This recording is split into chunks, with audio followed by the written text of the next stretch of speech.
समाज की सेवा के साथ ही शिक्षा के क्षेत्र में अपनी सेवाएं दे रही संस्था परिवर्तन द चेंज के द्वारा कई सामाजिक कार्य किए जा रहे हैं। महिलाओं और बच्चों को निःशुल्क शिक्षा प्रदान करने का काम भी संस्था के द्वारा हो रहा है।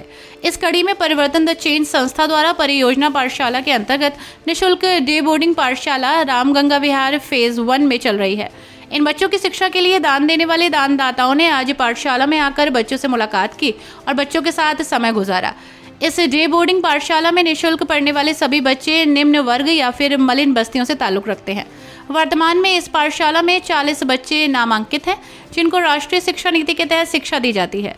आज के इस पाठशाला भ्रमण में दानदाताओं में निर्मल मेहता, क्षमा गोयल, अजय शर्मा, मोहिनी टंडन, गीतिका सक्सेना, मनीषा अग्रवाल, दर्शना खन्ना, नीलू खन्ना, सुषमा यादव, संजीव वर्मा, रवि टंडन और गुरुजी में कमेंद्र सिंह और संस्था अध्यक्ष कपिल गुप्ता सहित पदाधिकारी उपस्थित रहे। सभी ने बच्चों को प्रेरणा देकर उनके उज्जवल भविष्य की कामना की।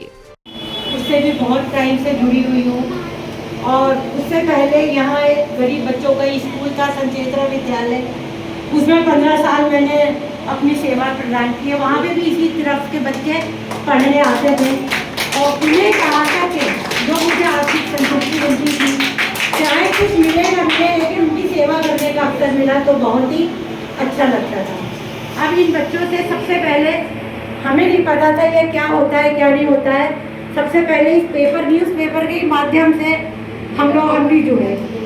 उसके बाद से जो कुछ भी होता है अपनी तरफ से सेवा करते, एक छोटा सा प्रयास करने की, छोटे छोटे प्रयास से ही इंसान बड़ा प्रयास कर पाता है। और इससे ही बड़ा एक छोटी, जैसे भैया ने बतलाया कि एक चींटी का से समान योगदान ही बहुत होता है, तो इन बच्चों के लिए कुछ करके बहुत संतुष्टि मिलती है। अब घर में चाहे किसी का कुछ श्राद्ध करना होता है या किसी का कुछ भी करना हो, बच्चों का बर्थडे होता है या कुछ होता है, तो प्रयास रहता है इन बच्चों में ही आकर के। या मैं तो वहाँ पे भी काशीराम में जो इनका स्कूल चलता है वहाँ पे भी जा चुकी हूँ और जाड़ों में उन बच्चों को एक एक, जिनके सिर भी नहीं ढके हुए थे, उन्हें एक एक टोपी पहना करके जो आत्मिक संतुष्टि हुई कि बच्चे नंगे सिर हवा में बैठे पढ़ रहे हैं, नंगे पैर बैठे वो पढ़ रहे हैं, तो एक एक को अपने हाथ से जूता, मोजा और कैप पहना के जो संतुष्टि मिली, वो बड़ी बड़ी पार्टियों में या उसमें भी नहीं मिल पाती है। बस मेरा प्रयास आगे ही रहेगा कि मैं